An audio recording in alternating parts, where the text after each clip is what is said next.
I'm just going to say a couple of words before introducing our speaker, but I feel compelled to do that, in part because that's what deans do when they have the microphone in front of them.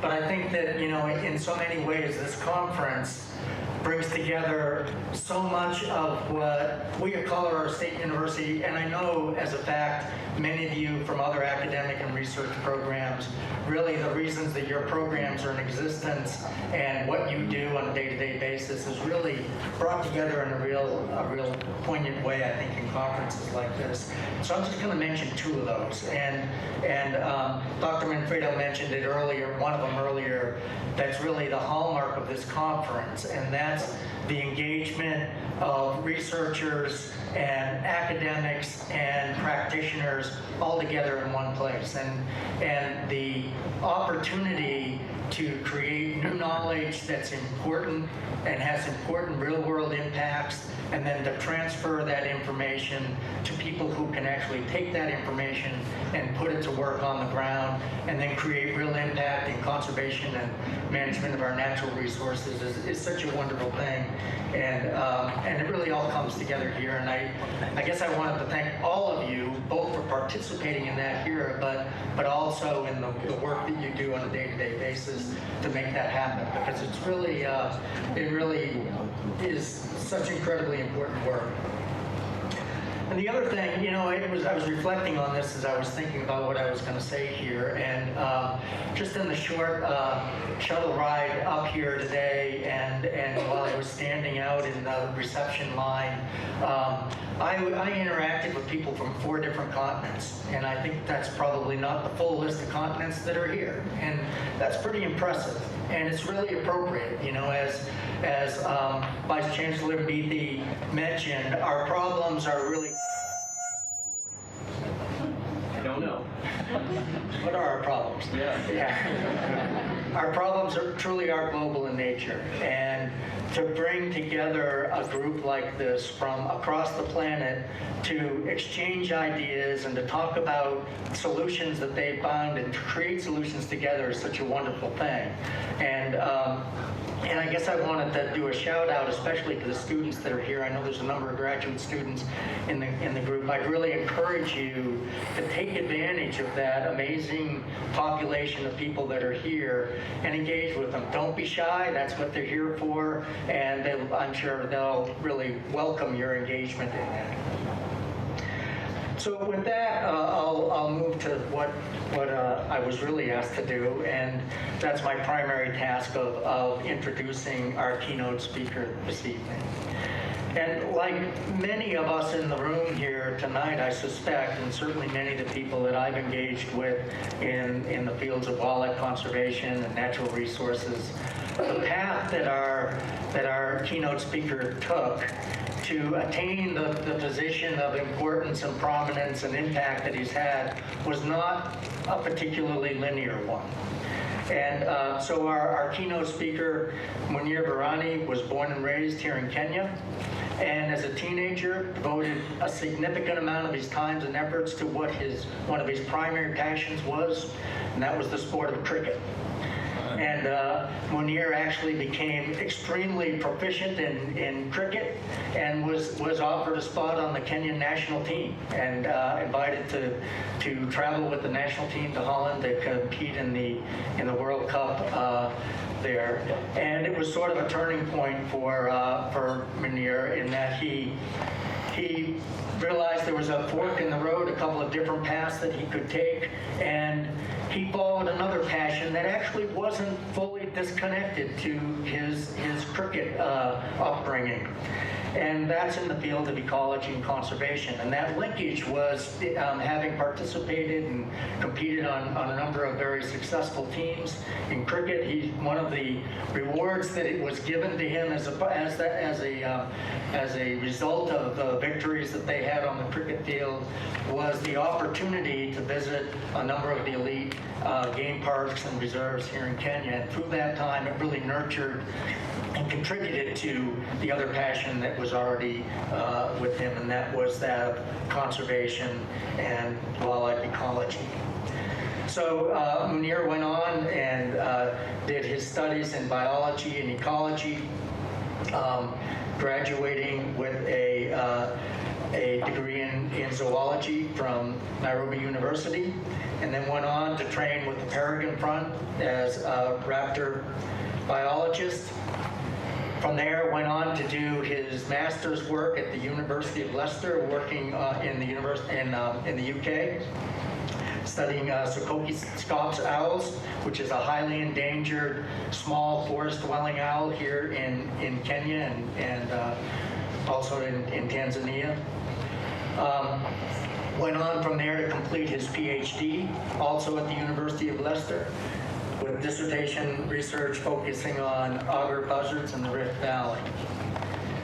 Munir is currently serving as the Africa Director for the Peregrine Front, and he has a strong portfolio of accomplishments both in that position and prior to that time. He's published over 100 scientific and popular articles, in many of them in very high-impact journals, including Nature and other outlets. He also serves on the board of directors for the Raptor Research Foundation, on Kenya's Bird Committee. He serves on the Raptor Working Group, and currently is an associate editor for the Ostrich, which is the Journal of African Ornithology.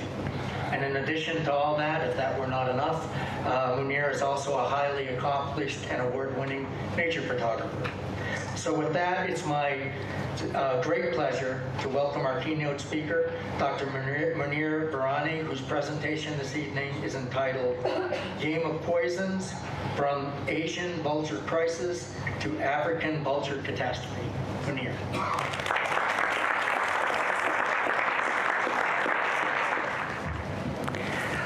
What Dr. Hayes forgot to mention is that the only reason I'm here is for the golf and for the great desserts that they serve at lunchtime. Good evening, everybody. I'm going to take you through a journey of a game of poisons. Why is it that a group of birds so ugly that have been around for 40 million years or so, perform vital ecosystem services, are now embroiled in a deadly game of poisons that have driven them and their cousins on the verge of extinction? I looked up poison on Google, and its definition I found was a substance that is capable of causing the illness or death of a living organism when introduced or absorbed. There are 23 species of vultures globally. There are 7 species that occur in the New World and 16 species in the Old World. The New World vultures are called vultures, but they're not related at all to the Old World vultures. It's a bit confusing. So what generally is all the fuss about vultures? After all, the great Charles Darwin, when he went on the Beagle, described them as disgusting birds with bold scarlet heads formed to revel in putridity. That's a tremendous insult from the great Charles Darwin. Here in Kenya, we have our own perception of what a vulture is. And for those of you who get a chance to go through the city market in Nairobi, you'll find this great big mural. And basically, a lot of Kenyans associate politicians, mainly the greedy ones and the unscrupulous ones, as vultures. But going back 12,000 years ago, that's when the first earliest records of human-vulture relationships were found. This is in a rock carving way out in southeastern Turkey at a place called Göbekli Tepe.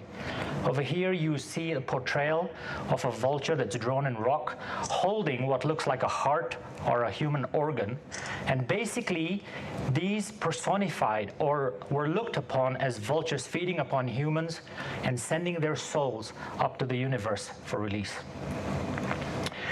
In ancient Egypt, the civilization over there, vultures were revered, and the vulture, along with the cobra, both of these symbolized the unity of Upper and Lower Egypt.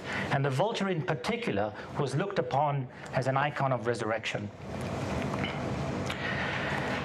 The great Mughal Empire that ruled a lot of India in the 15th and 16th century. Emperor Jahangir was a tremendous naturalist, and he spent hours and hours looking at flowers, at butterflies, at grasses. And this particular painting was drawn in 1620 by his artist called Mansur.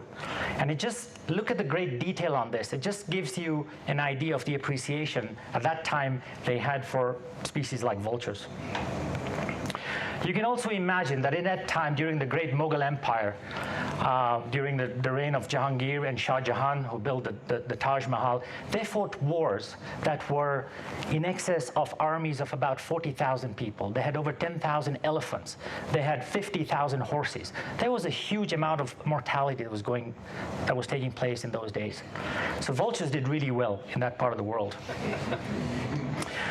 More recently, the Parsi community, the Zoroastrian community, they have continued with a 3,000-year-old tradition of disposing their dead to vultures. These are called the Towers of Silence. These are on Malabar Hill right in central Mumbai. And basically what happens is the largest population of Parsis anywhere in the world. There are about 50,000 of them. They have about 3 funerals a day. And they put them out. The vultures are all aligned over there. They come down, they feed on the dead Parsis, and they believe that their souls are released up into the universe. The first declines of vultures in India were actually noted up at the Towers of Silence in the early 1970s. The Oriental white-backed vulture from the early 70s all the way until the early 90s was considered the largest, most abundant large raptor in the world. There are figures and estimates of about 40 million birds in the triangle between Delhi, Agra, and Jaipur. There were tremendous amounts of birds in those parts. Think about it. Hindus do not eat cows. The cow is considered a sacred animal. So there used to be these huge carcass dump sites. The vultures used to come. They used to feed on all these cows. The remains were then taken and auctioned by state governments. They were used as fertilizers, as animal feeds, as abrasives for toothpastes. They were used as flavorings for tomato ketchup and all sorts of things. It worked really well.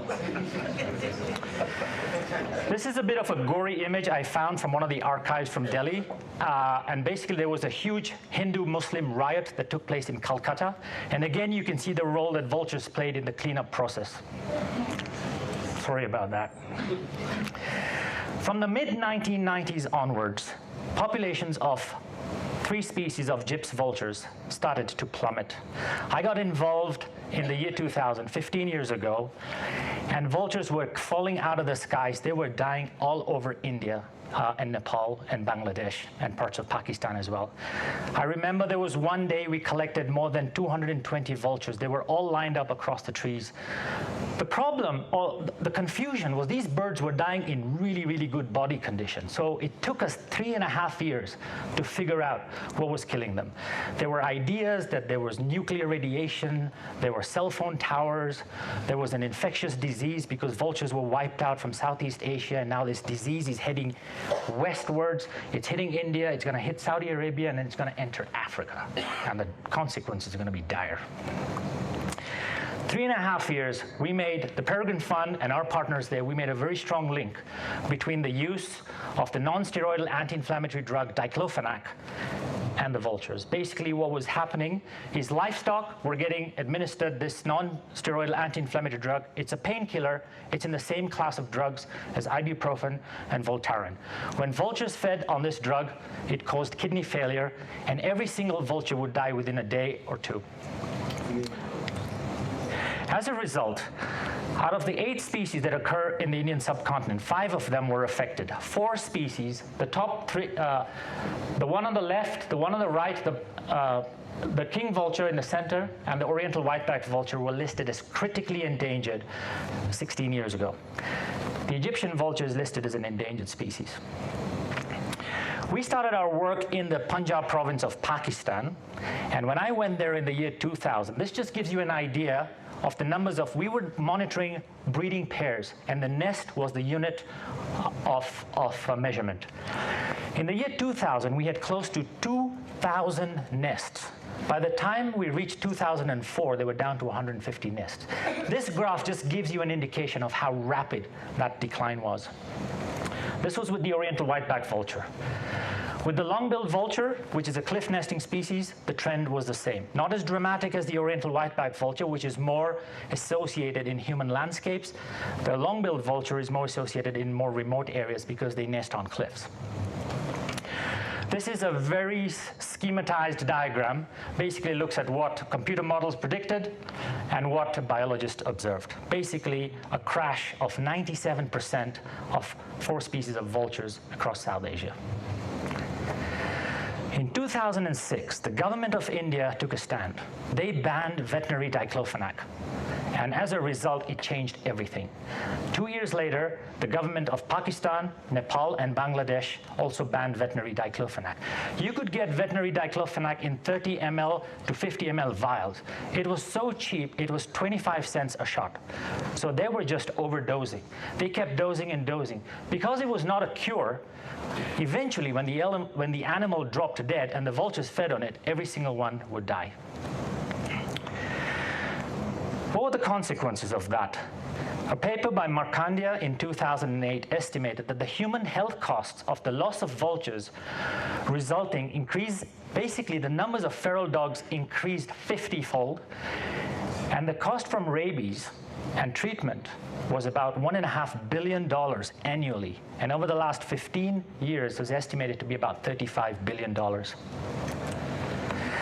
So we continued monitoring vulture populations. One of the greatest things about being a researcher is you get to go to all these fun places. And because diclofenac was banned in 2006, we were really interested to look at how these populations, whether they started to recover or not. Now, think about it. Vultures are very long-lived species. They take up to 5 years, 6 years to become sexually mature. They lay 1 egg, and over that period, in the first year, the young birds have a 90% mortality rate. So it's going to be a very long time before we start seeing these populations starting to recover. These were some of our study sites in the state of Gujarat, in Rajasthan, in Madhya Pradesh. We also worked in Nepal. So because of time, I'm only going to present some of our results from India on long-billed vultures. Really cool birds. They nest very high up on cliffs. They build a stick nest. They start nesting around November. They lay 1 egg, and the chicks start to fledge around April and May. So I get to go to these fun places. We do our research in protected areas, and because I like cats, I chose some of the most charismatic tiger reserves over there. And you would assume that because tigers make kills, the vultures would feed on wild ungulates and as a result would not be affected by diclofenac. We work in rural landscapes, and because India has got these fantastic historical monuments, a place in Orcha, the fort of Gwalior, these vultures nest in these places as well. So we started monitoring these nests. This is just the results from 2 years ago. We are looking in general at about 450 breeding pairs, but keeping in mind that we look at 3,500 breeding sites. So it's a very long, cumbersome process. In 2006, diclofenac was banned, and we started to see a really good, positive trend. From 2007 onwards, until 2012, the populations of long-billed vultures started to recover. And that was a really good positive sign. We were really encouraged by these results. Now, if you look at the last 3 years, it's a little concerning because it's starting to go downwards. And the latest data from 2015, which I haven't put here, is even further down. And I just want you to keep that in mind. So the question then is the vulture crisis over? Because the species went virtually extinct in the Punjab province of Pakistan, there has been no recovery as yet. We sent a team there this last December. They drove 2,500 kilometers. They found loads of carcasses. They didn't find a single whiteback vulture. Compared with the pre-ban rates of decline, long-billed vultures in Pakistan and India and Nepal have stopped declining, so there is a hint of recovery there. Is it successful? Where individuals have remained, the population crash or the crisis appears to be over in the species and the sites that we have studied. But we must exercise caution because we don't know the impacts of immigration. We don't know how the other species are reacting. The slender-billed vulture, which is only found in northeastern part of India, which is a very difficult part to study, red-headed vultures, Egyptian vultures, other scavenging eagles, we know very little about. And keep in mind that the abundance is still very low. The upward trend is obviously a huge feather in the cap of conservation for that part of the world. So what are the reasons for success? I have to emphasize that there was meticulous research that went on to discover or prove diclofenac's effect. In places like Multan in the central part of Punjab, temperatures can get as high as 49 degrees centigrade. That's about 120, am I right? When you find a vulture, you have a very short window of opportunity to get fresh samples. And we were looking for liver and kidney samples in order to send them back to the United States so we could analyze for diclofenac residue. And we had teams there, and a lot of credit goes to them because they spent hours and hours in the heat, dehydrating, just falling sick, collecting data. There was, of course, a very strong political commitment and from the governments and NGOs that cooperated that resulted in the ban of diclofenac in 2006. By 2008, an alternative drug called meloxicam, which is a non-steroidal anti-inflammatory drug, was given as an alternative, completely vulture safe. As a result, by 2008, diclofenac contamination in carcasses had fallen from a prevalence of 15% down to under 2%. That was huge. There were also major education efforts by NGOs and government departments, vet pharmacies, and there was the creation of these vulture safe zones. But of course, there were challenges. Diclofenac is a human drug. It is a highly effective painkiller. It is still available for humans. And if you're a smart livestock farmer, you would buy it because it's cheaper and you would inject your cattle or cows with it. It is still used for livestock. There has been an increase in other veterinary drugs as well. Aceclofenac is a precursor of diclofenac. There's a drug called ketoprofen, nimelucide, and there's a whole suite of other non-steroidal anti-inflammatory drugs that have been manufactured in China that have now entered the Indian market. So monitoring is key. All these are potentially highly toxic to vultures. Vulture conservation needs dollars, a lot of it. And it is very difficult in a region where tigers are more popular. Of course, there needs to be continued monitoring for all species, including other species like the red-billed, red-headed, and the Egyptian vulture. This last year, a paper was published which showed the continuing mortality of vultures in India associated with illegal veterinary use of diclofenac and potential threat from another drug called nimesulide. And this study corroborates what we are seeing over the last 3 years, which is a slight downward trend, and it is a cause for concern. But overall, the fact that the crash has been averted is a huge success for conservation. And it involved a lot of human dimensions from government level, from the people, the farmers. It's just they didn't know. It was one factor that brought a species to its knees. I just want to add another human dimension to this. Every year, in fact, 4 days from now, in the state of Gujarat and all over India, they have these kite flying festivals. It is called Uttarayan, and it symbolizes the end of winter and the start of the summer period. You know, it's a time of rejoicing. It's a time for everybody to get happy, and they fly these kites. And basically, it is to tell the gods that we're now starting to plant. You know, please bestow your blessings upon us because we want to. You know, we're a self-sufficient country. We want the crops to thrive, and you know, we want to feed our people. So they fly these kites, and there's a lot of very stiff competition. It's been going on for over half a century. But what these kites do is they kill birds, because birds fly right through the kite wire and they die. These are just some gory images of kites. Every year, not only vultures, peregrine falcons, passerines, but thousands of birds die as a result. So there's a huge awareness campaign that's going on by some of our partners over there, but it's very difficult. It's very difficult to try and quell a tradition that's been going on for so long. Our partners in Nepal also same. They've been involved with educational processes. They start young. This is up high in the mountains in the Annapurna Conservation Area, where the Himalayan, the largest of all the gyps vultures occurs, the Himalayan griffon, and they work with local schools and communities over there, creating awareness about vultures. So from Asia, I'm now going to move to the African continent.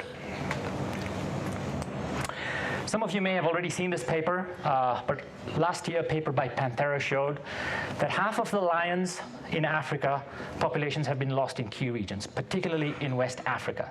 In East Africa, the populations are declining as well. And the main reason is poisoning and human-wildlife conflicts, as Kahini also put it. This is a shot taken about 3 weeks ago in the Masai Mara. Many of you may have heard about the poisoning of the very famous marsh pride down in the Musiara swamp of the Masai Mara. 3 lions were poisoned. Every single day in the evenings, thousands of cattle go into the park and they graze. They graze at night, they come back in the morning. Many of the tourists are unaware of what's going on. And when they go in at a time when the wildebeest are not there, there's going to be conflict. And as a result, lions will get speared, they'll get poisoned, and as a result, when they get poisoned, hundreds of vultures will die. They use a carbamate pesticide called furadan. 1 granule is enough to kill a human being. 1 granule.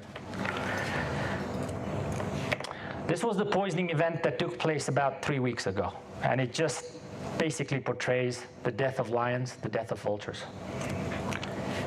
Poaching in the African continent. The price of ivory is $2,000 per kilogram, and it could be higher now. Vultures do really well. They forage in groups, they find a carcass, they're designed to find a carcass. And when poachers kill an elephant, they do not want vultures to give the telltale signs to the authorities, so they will poison it. As a result, thousands of vultures will die. This is in Kruger National Park. My colleague Andre Botha from the Endangered Wildlife Trust recorded 350 dead whiteback vultures. This is early this year. I'm sorry, late last year. This is in the Masai Mara as well, and so the story continues. In West Africa, the problem is different. There is a trade, there's a black magic trade. There's a fetish market. People thrive on vulture body parts. Vulture body parts are like gold. They believe in West Africa that if you crush the head of a vulture and put it in soup, you will be able to see into the future. As a result, 99% of vultures in that part of the world have disappeared. There are other threats as well. President Obama, 2 years ago, launched Power Africa. The idea is to double electricity access to the people in Africa. Yes, we need electricity. By all means, we do. But it has to be done sustainably. South Africa has 500,000 kilometers of power lines running across the country. Once they put it, they realized too late, and now they're having to retrofit. We have a chance here in East Africa, in the 6 countries, in the 8 countries that have been chosen as Power Africa models, to do it right. Vultures fly into these power lines and they die. Ethiopia has the largest wind farm in Africa, and you know what wind farms do to vultures. They split them in half. They're blending machines. Wind farms are vital, but they have to be done sustainably.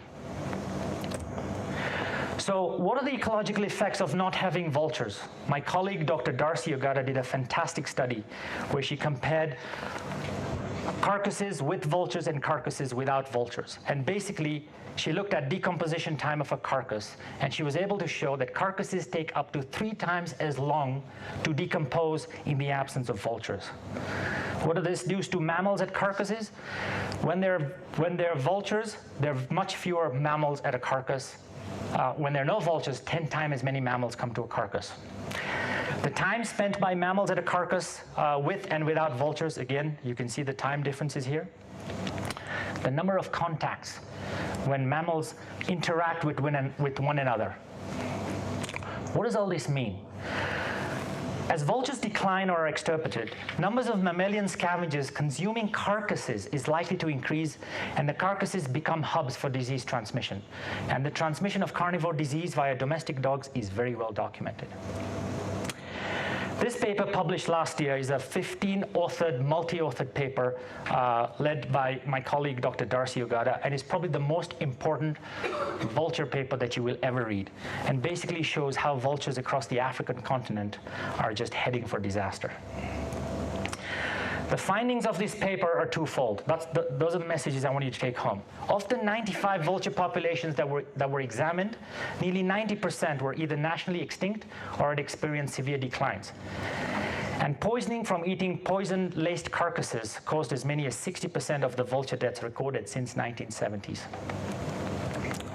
As a result, from late last year, Africa has got 11 species of vultures. One of them is functionally extinct. That's the cinereous vulture, or the black vulture.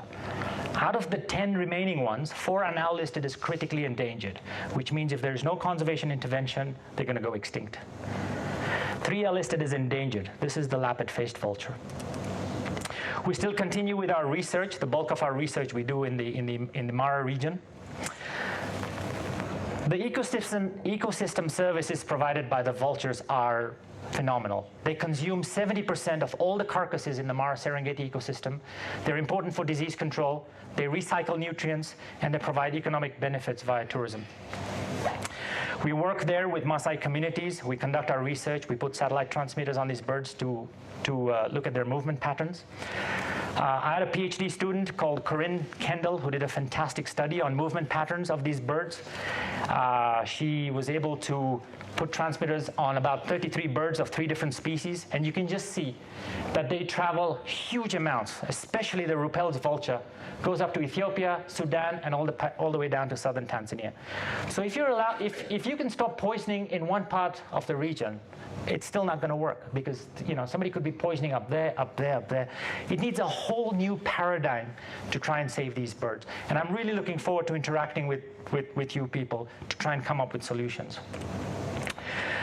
In November, we were fortunate to put a transmitter on a bird, a Rupel's vulture we called Iona.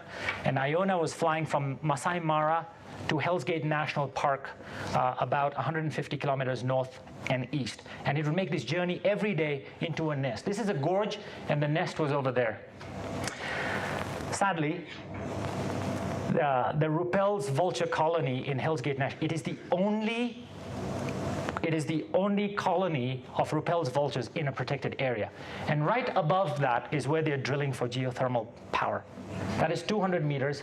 The wastewater from there last year took out 3 nests. It is a matter of people just sitting together and coming up with sustainable solutions. It's as simple as that. So what's the take-home message from all this? If you compare the Asian vulture crisis with the African vulture catastrophe, 96% declines over 2 decades, 61% declines over 3 decades. There was, in the Asia, 1 mortality factor, diclofenac. In Africa, it's poisoning. That's the major factor. Poaching. There's still persecution, trade, energy expansion, loss of habitat, your whole ball of wax. In Asia, they banned diclofenac. In Africa, there's no ban in sight. There's no regulation. There's no control of the pesticides or the poison that are being used. In Asia, the population is starting to recover. In Africa, they're still plummeting. In Asia, and most importantly, there was commitment and support from the governments. Not from one government, from 5 governments: India, Nepal, Pakistan, Bangladesh, Bhutan. There was goodwill in Africa. There's goodwill and intention shown, but firm commitment for action is yet to be seen. In Asia, they have captive breeding facilities. They've got 300 birds in captivity, and they're ready to release them now to put birds back in the wild. What do we have in Africa? A handful of privately run rehab centers, people putting in their own money, saving a vulture, saving an eagle here and there, and making their own difference in a very small way. In Asia, we have governments looking at habitat protection and expansion as a priority. Here, yes, there have been fantastic efforts to develop conservancies, to increase wilderness areas, but there have been vital habitats that have been lost. The case in point with Hell's Gate National Park and the geothermal conflict, without sustainability and alternative plans.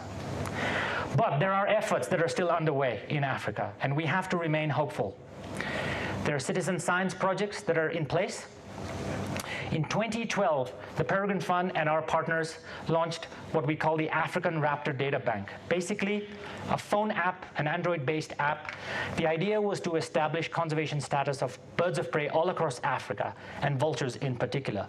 We wanted to develop a conservation atlas that we could then use to identify areas where we could make as hotspots, where we could sensitize people and focus conservation efforts. Since that time, we have 120,000 records from 50 countries all across the African continent. And with that, we were able to make habitat maps. This one is for the Rupel's vulture. This one is for the African whiteback vulture. And these can be used for conservation planning and management, particularly in areas where power lines are going to come, wind farms are going to come, solar farms. This is a tool that we can use and work with governments to make sustainable decisions for conservation. I would be unfair if I didn't talk about the lion lights inspired by a young Kenyan, Richard Turere, who got fed up of lions taking his cattle every night, and he rigged up a couple of motorcycle blinkers around his boma, and he was very successful. So we tried this program in the Masai Mara. We installed these lion lights on 40 bomas, and we were able to show that within the first 6 months, we were able to show that livestock depredation was reduced by 90%. But it has its problems because it was a first pilot. A lot of people have cell phones. They want to charge it, so they will take out the power from the lion lights. They will charge their cell phones. They will steal the lights and put it into their manatas. It has its challenges, but we're still working on this.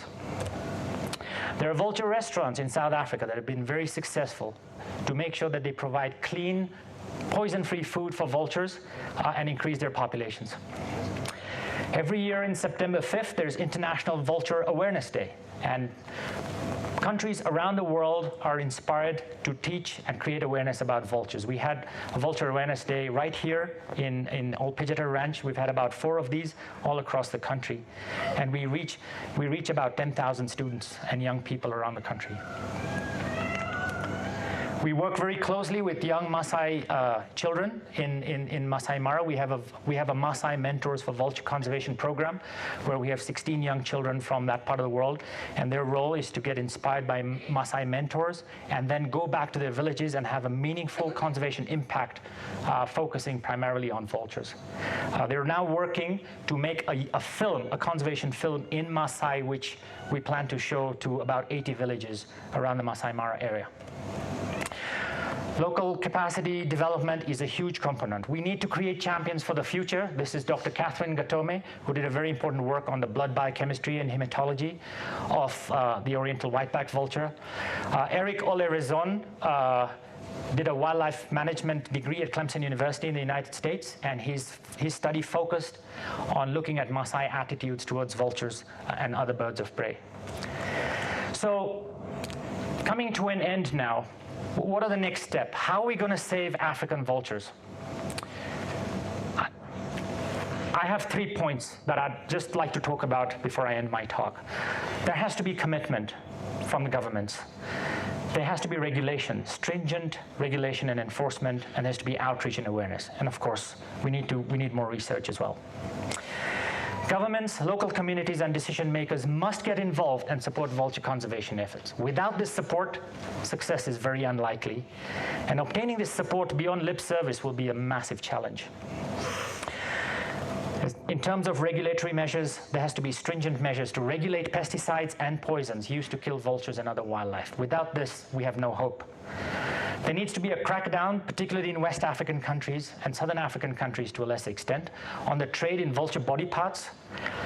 There have been success stories in Spain where the numbers of vulture populations in that part of the world are actually going up. The use of tracker or sniffer dogs to locate poisons and poisoners.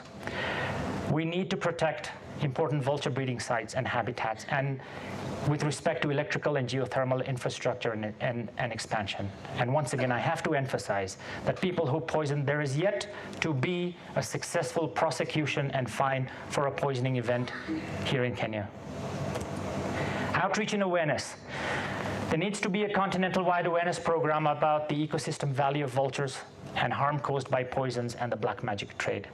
Citizen science projects like our African Raptor Data Bank, we hope that this will be important to identify areas that are very crucial for vultures, so conservation efforts can be concentrated in these areas. And of course, I emphasize development of local capacity and creating champions for the future to drive vulture conservation efforts. In conclusion, there's a serious concern for Africa's vulture populations. Poisoning, both intentional and unintentional, are the biggest threat. We need to tackle these problems. And most importantly, African governments have to stop playing this game of poisons and act now before it's too late. I can't leave without thanking my collaborators over here, and thank you so much for listening to me.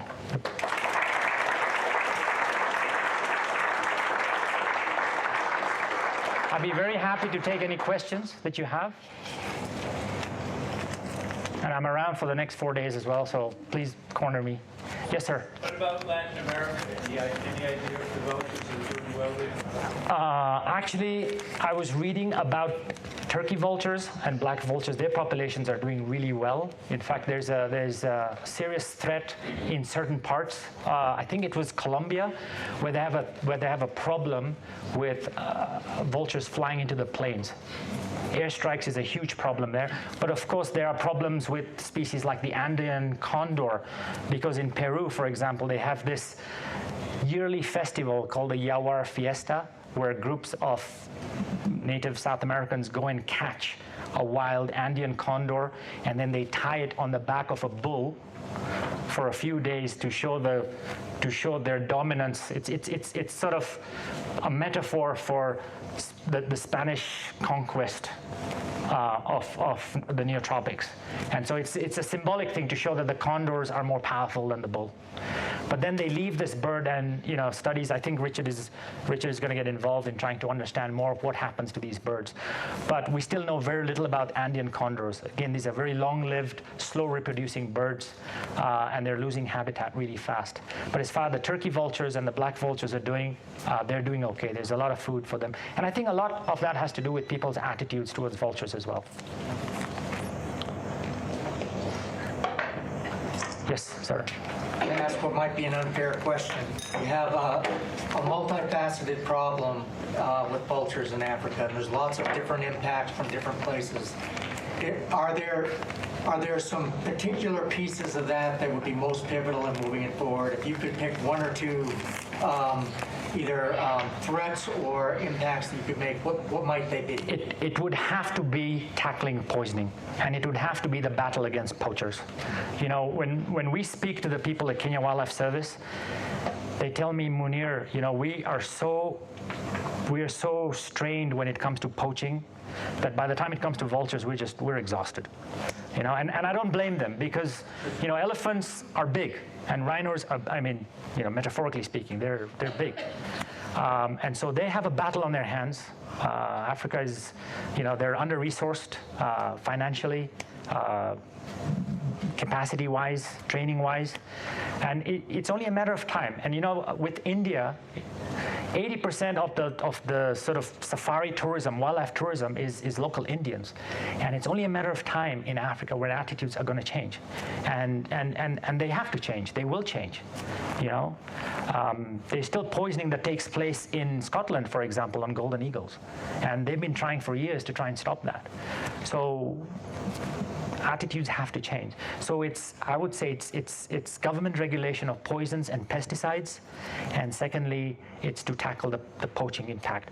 And then to put the third is the energy expansion has to be done in a sustainable manner. Right now, it's like everybody's going out to grab a piece where they can put their wind turbines, they can put their solar farms, and they can put their power lines without thinking about the repercussions.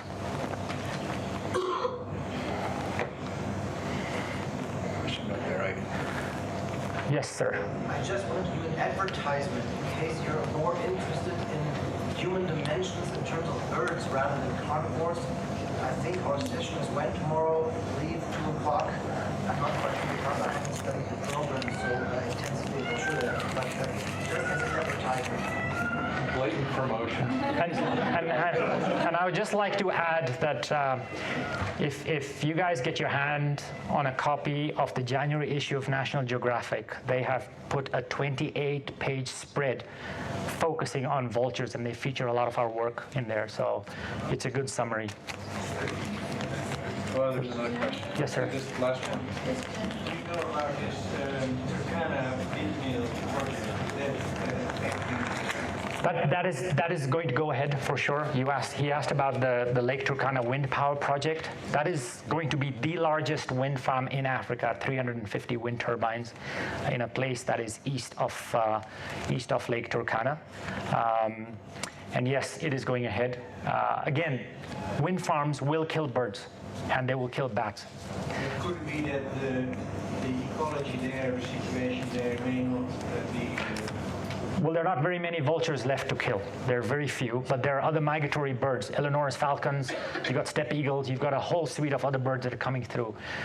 The key is to mitigate and minimize those mortalities because they will kill them, and we need the electricity. So that's basically what it's not us against them, and that's the problem. Is when the wind farms, when they hear people talking about birds, they think we're against everything, but we're not. Munir, thanks so very much. That was excellent. Thank you. Thank you.